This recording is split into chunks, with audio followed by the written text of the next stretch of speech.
she didn't tell a single soul when she dragged her heavy mahogany bed frame into the damp, lightless depths of a limestone cavern. Her neighbors whispered she was drowning in grief.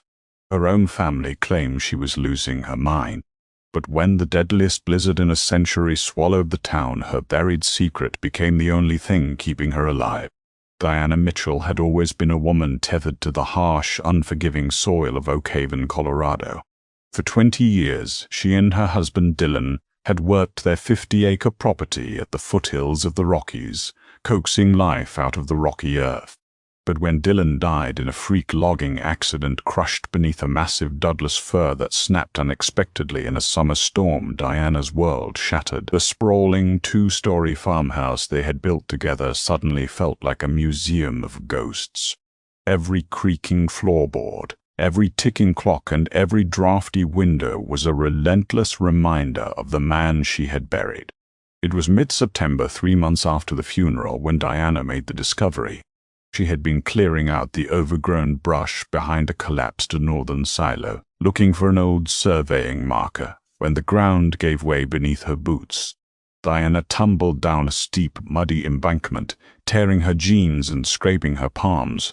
When she looked up, she found herself staring into a dark, narrow fissure in the exposed limestone bedrock, driven by a strange, almost hypnotic curiosity.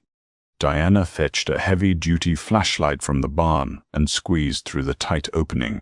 What she found defied logic. The fissure opened up into a surprisingly expansive cavern. Unlike the damp, freezing air outside, the atmosphere inside the cave was remarkably dry and completely still. The ambient temperature hovered at a steady, manageable 50 degrees. The limestone walls were smooth, arched like the ceiling of a forgotten underground cathedral. In that moment of profound silence, isolated from the whispering winds of the Colorado mountains and the crushing emptiness of her farmhouse, Diana felt something she hadn't felt since Dylan's death. Peace.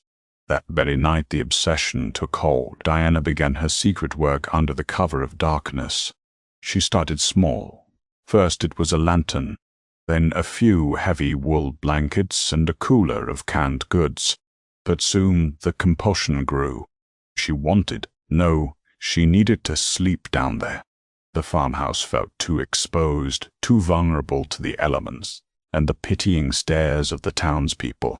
Moving her entire bedroom into the cave was a Herculean task for a 45-year-old widow. She dismantled her heavy mahogany bed frame piece by piece, dragging the solid wood rails across a quarter-mile of rugged forest floor in the dead of night. She wrapped her queen-size mattress in heavy plastic tarps, using a complex system of ropes and an old mechanical winch Dylan had left in the barn to lower it safely into the cavern. Over the course of 3 weeks, Diana transformed the cold stone chamber into an exact replica of her sanctuary. She brought down her favorite Persian rug to insulate the floor. She hauled down a battery-powered space heater, a small camping commode, and crates of non-perishable food. To conceal her retreat, she constructed a heavy wooden barricade hidden behind a false front of dense, thorny blackberry bushes and dead pine branches. She had effectively sealed herself inside the earth. Naturally, in a town as small as Oak Haven, secrets do not stay buried for long. Brenda Higgins, Diana's closest neighbor whose property bordered the northern ridge, was the first to notice the bizarre behavior. Brenda had come over to drop off sympathy casserole only to find the farmhouse door wide open and the master bedroom completely stripped bare. When Brenda finally tracked Diana down at the edge of the woods, covered in dirt and sweat, Diana's explanation was thin and unconvincing. "I'm just doing some deep cleaning, Brenda." Within days, rumors spiraled through the local diner. "Diana Mitchell has finally snapped," they whispered, over bad coffee and eggs. "She's selling off Dylan's things. She's living like a wild animal in the woods." Sheriff Tom Lawson even paid a welfare visit to the property. He found Diana sitting on her porch, calmly peeling potatoes. When he asked to look inside the house, noting the missing furniture, Diana stood her ground. "There is no law against redecorating, Tom," she said with a chilling calmness. "I am grieving. I would appreciate it if the county left me to do so in peace." The sheriff left, but the seed of doubt was planted. Diana knew they thought she was crazy. She knew they pitied her. But every night as she slipped away from the drafty farmhouse, crawled through the hidden brush, and sealed the heavy wooden door of her cave behind her, she didn't feel crazy. She felt safe. She had no idea that her bizarre coping mechanism was about to become the only barrier between her and a gruesome death. By mid-November, the local weather stations began issuing warnings that seasoned Colorado natives usually shrugged off. But this time the tone of the meteorologists was entirely different. A massive atmospheric anomaly, a collision of a brutal polar vortex from the Arctic and a dense moisture-heavy storm system from the Pacific, was stalling directly over the Rocky Mountains. They called it the White Death. Forecasters predicted temperature drops to 40 below zero, hurricane-force winds and snow accumulation measured not in inches, but in feet. As the sky above Oakhaven turned a sickly, bruised purple, Diana's problems compounded.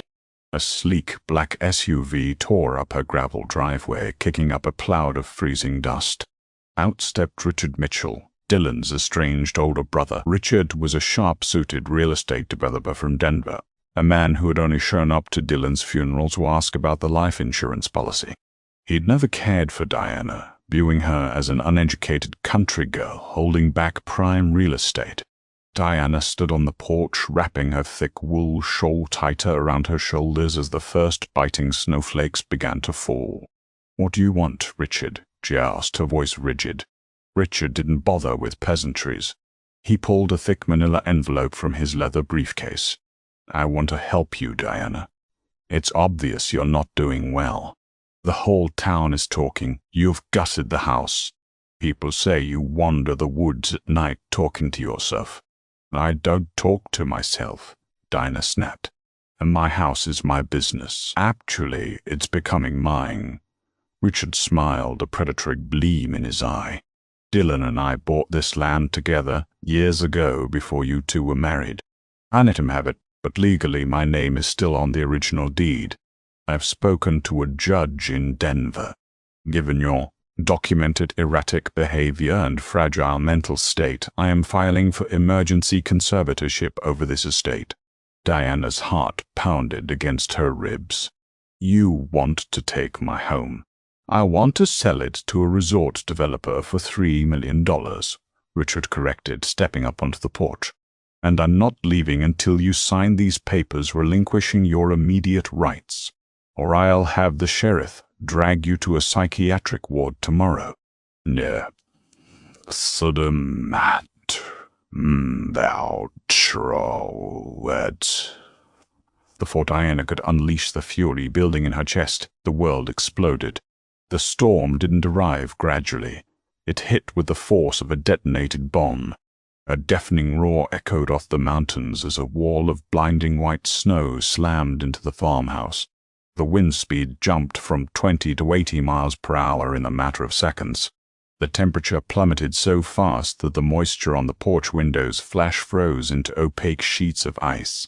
"Get inside!" Diana screamed over the howling wind, basic human instinct overriding her hatred for the man. They shoved the heavy oak door closed, panting in the sudden darkness of the hallway. The power flickered once, twice, and then died completely. The hum of the refrigerator ceased.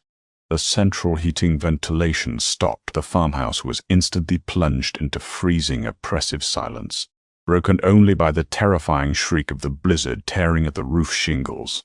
"My car!" Richard gasped, peering through the frosted window. His SUV was already disappearing beneath a rapidly forming snowdrift. "I need to go." "You'll freeze to death before you hit the main road," Diana said, rushing to the kitchen to grab a flashlight. But trapped for 3 agonizing hours, the storm battered the house. The temperature inside the living room dropped to a lethal 10 degrees. Richard, dressed only in a designer suit and a light cashmere overcoat, was shivering violently, his lips taking on a dangerous blue hue. Diana, wearing her heavy thermal gear, knew the farmhouse couldn't sustain them. It was too large, too drafty, and with the wood-burning stove malfunctioning due to a blocked chimney, it was quickly becoming a giant wooden freezer. Then the true catastrophe struck. A localized microburst, a massive downdraft of freezing air snapped a colossal 100-year-old oak tree located directly beside the house. The swaggering, one. The massive trunk crashed through the roof of the living room, shattering the ceiling joists, blowing out the bay windows, and sending a tidal wave of snow and freezing timber directly into the center of the house. The structural integrity of the farmhouse was compromised. The raging blizzard was now inside. "We have to leave," Diana yelled, grabbing a stunned, terrified Richard by the collar. "To where?" he screamed back, barely audible over the screaming wind. "There's nowhere to go. We're dead." Diana looked at him, her eyes fierce and uncompromising. "Follow me, exactly in my footsteps, or you will die." She didn't wait for his answer. Diana kicked open the back door, immediately sinking waist-deep into the snow. The wind felt like broken glass against her exposed skin. Visibility was absolute zero, but Diana didn't need to see. Her body had memorized the path to the fissure over the last 2 months. It was a torturous quarter-mile trek. Richard fell twice, sobbing in the blinding whiteout, his muscles seizing from rapid hypothermia. Diana dragged him the last 50 yards, her lungs burning, until she reached the dense thicket of frozen blackberry bushes. She tore away the camouflage, revealing the heavy wooden door embedded in the rock. She shoved it open, pushed a nearly unconscious Richard inside, and pulled the door shut, dropping the heavy iron latch into place. Instantly, the deafening roar of the blizzard was muted to a dull, distant hum. Diana clicked on her heavy-duty flashlight. The beam illuminated her Persian rug, the perfectly made mahogany bed, the neatly stacked crates of food, and the glowing red coil of the battery-powered space heater she had left running. The ambient temperature was a life-saving 55 degrees. Richard collapsed on the rug and, gasping for air, stared at the fully furnished bedroom buried inside the mountain. What is this?" he whispered, his teeth chattering uncontrollably. "How did you—" But Diana wasn't looking at Richard. She was staring at the back wall of the cavern. During the violent adrenaline rush of their escape, Diana had accidentally kicked over a loose pile of rocks near the rear of the cave, a section she had never bothered to clean because it was too narrow. The rocks had tumbled away, revealing something that made Diana's blood run entirely cold. There, hidden behind the false rockfall, were 3 large military-grade steel lockboxes, and resting on top of them was a heavy leather journal with a silver clasp. Diana recognized that journal instantly. It was Dylan's handwriting on the cover. Her husband hadn't died, leaving this cave empty.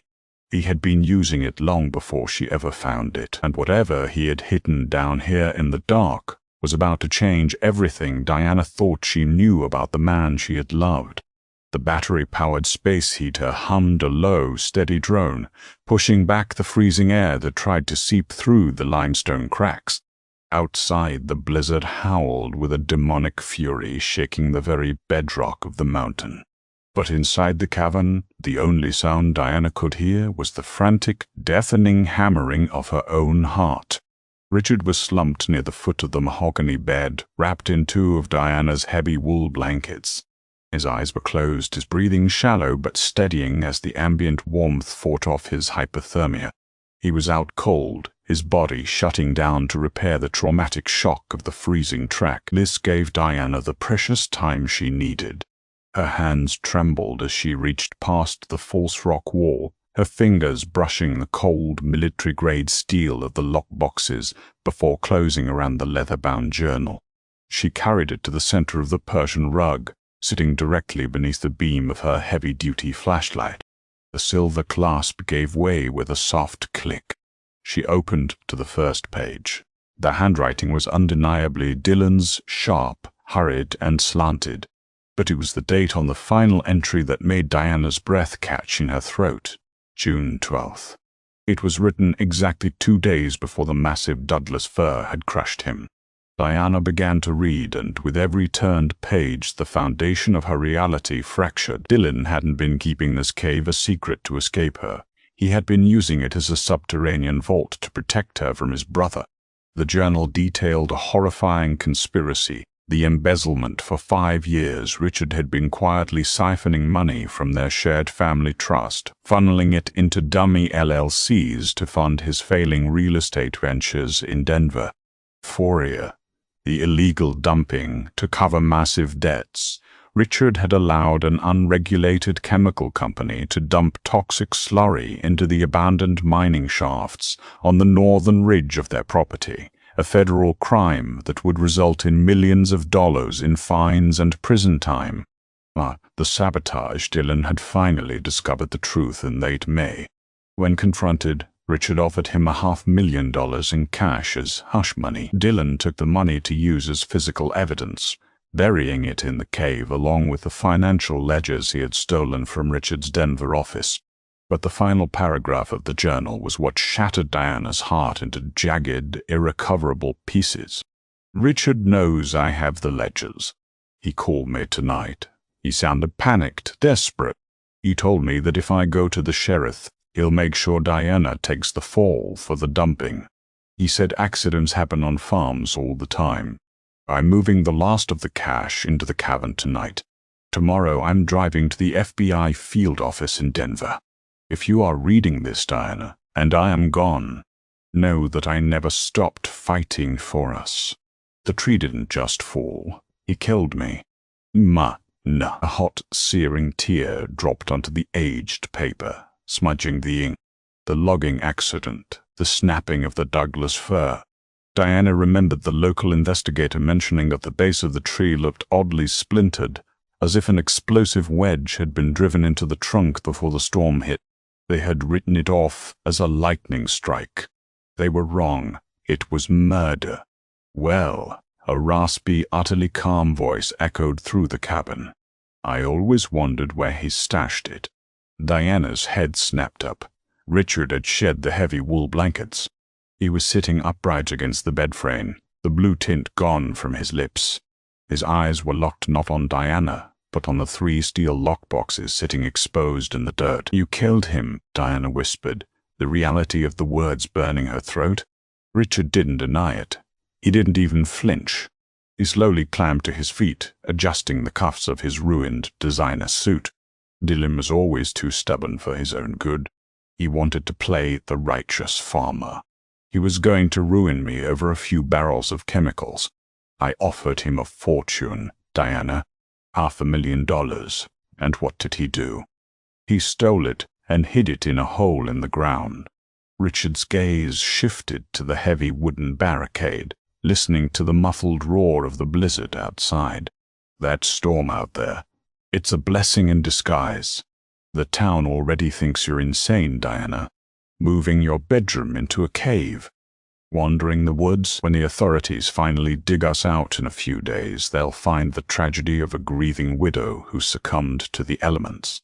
And they'll find a hero brother-in-law who bravely tried to save her, tragically failing." He took a step toward her. "Give me the journal." Diana stood up, clutching the leather book to her chest. She glanced around the cavern.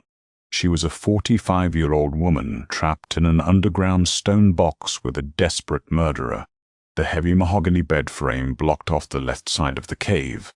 The lockboxes were to her right. The only exit was barred from the inside, and beyond it lay a storm that would freeze human skin in 3 minutes. There was nowhere to run. "You're not getting this," Diana said, her voice dropping an octave, solidifying into a tone of absolute iron. "And you're never touching my farm." Richard lunged. He hit her with the force of a desperate man, driving his shoulder into her ribs. Diana gasped as the air was forced from her lungs, and both of them crashed onto the Persian rug. The heavy flashlight skittered across the stone floor, casting wild, swinging shadows across the cavern walls. Richard scrambled on top of her, his fingers clawing violently at her heavy winter coat, trying to pry the journal from her grip. "Give it to me. It's over, Diana." But Richard had made a fatal miscalculation. He was a man accustomed to air-conditioned corner offices and expensive lunches. Diana had spent 20 years hauling feed, chopping firewood, and working the brutal Colorado soil. Furthermore, she was fueled by a blinding, righteous rage. As Richard's hand closed around her throat, Diana brought her knee up, driving it viciously into his stomach. Richard gasped, his grip loosening just enough. Diana twisted her hips, bucking him off her. She scrambled toward the camping supplies stacked near the headboard of the mahogany bed. Richard recovered quickly, grabbing her ankle and dragging her backward. Diana's fingers desperately scraped against the top of a plastic storage crate. She felt the cold, heavy iron of the camping skillet she had brought down just 2 days prior. With a guttural scream, Diana twisted around and swung the cast-iron pan in a blind horizontal arc. The heavy metal connected squarely with the side of Richard's head with a sickening crack. His eyes rolled back instantly, and his body went entirely limp, collapsing onto the Persian rug like a sack of wet grain. Panting heavily, her chest heaving in the cool air, Diana backed away, keeping the skillet raised. But Richard didn't move. A thin line of blood trickled from his temple, stark against his pale skin. Diana didn't waste a second. Her survival instincts, honed by months of hauling heavy equipment into the earth, took over completely. She grabbed the heavy nylon ropes and the steel carabiners she had used to lower her mattress into the cave. Working with ruthless efficiency, she bound Richard's wrists together, pulling the rope taut and securing it to the massive, unmovable base of the mahogany bed frame. She did the same to his ankles. When Richard finally groaned and drifted back into consciousness 20 minutes later, he found himself utterly immobilized, tied to the very piece of furniture he had mocked her for moving. He yanked wildly at his bindings, his eyes wide with panic as the heavy nylon bit into his wrists. "Diana, untie me, untie me. You can't do this." Diana was sitting calmly on the edge of the bed, the heavy wool blanket draped elegantly over her shoulders. The space heater hummed softly at her feet. She was methodically opening the steel lockboxes with a heavy crowbar. The lids popped off to reveal stacks of $100 bills bound in elastic bands and thick stacks of incriminating bank ledgers. "You wanted conservatorship over my life, Richard," Diana said softly, picking up a stack of bills and examining it under the flashlight beam. "It seems I now have conservatorship over yours." For the next 4 days, the cavern became a psychological pressure cooker. Above ground, the white death raged, burying Oak Haven under 7 feet of snow. But inside the earth, time slowed to an agonizing crawl. Diana rationed the canned food and bottled water, meticulously eating her portions while Richard watched, shivering and begging. She fed him just enough to keep him alive. Half a tin of cold soup, a few sips of water. On the 3rd day, the battery on the space heater finally died. The glowing red coils faded to black, and the temperature in the cave immediately plummeted toward a biting 40 degrees. "Diana, please," Richard sobbed, his teeth chattering so violently he could barely form the words. The psychological toll of the dark, the cold, and his absolute helplessness had completely broken the arrogant developer. "I'm freezing. I'm going to die down here." Diana turned on the flashlight, aiming the beam directly at his terrified face. "Dylan froze too," she said, her voice devoid of any pity. "Pinned under that tree in the freezing rain for hours because of what you did. You will sit there, Richard, and you will feel the cold." "I'm good." By the afternoon of the 5th day, the deafening roar of the wind above them finally ceased. The silence that followed was profound and heavy. The storm had broken. Diana stood up, packing the ledgers, the journal, and a sample of the cash into a waterproof backpack. She layered up in her thermal gear, grabbing the heavy iron latch of the barricade door. "Where are you going?" Richard croaked, terror seizing him. "You can't leave me down here." "Diana, I'm going to find Sheriff Lawson," Diana said, pushing the heavy wooden door open. A wall of blinding, packed white snow greeted her, but she had a shovel and the will to dig. She looked back at her husband's murderer one last time. "Don't worry, Richard. The police will come dig you out. Eventually." So it took Diana 3 grueling hours to tunnel her way out of the snowbank and flag down a convoy of snowmobiles led by the county rescue team. When Sheriff Tom Lawson saw her emerging from the frozen tree line, looking like a ghost returning from the grave, he nearly dropped his radio. "Diana," Lawson shouted, wading through the chest-high drifts. "My God, we thought you were dead. The farmhouse is completely crushed." "I redecorated, Tom," Diana said calmly, handing in the waterproof backpack. "I suggest you look at these files, and then I suggest you bring some heavy bolt cutters down to my cave. There's trash that needs to be hauled out." The aftermath of the blizzard became local legend, but the story of Diana Mitchell became a national sensation. The evidence in Dylan's journal and the lockboxes was bulletproof.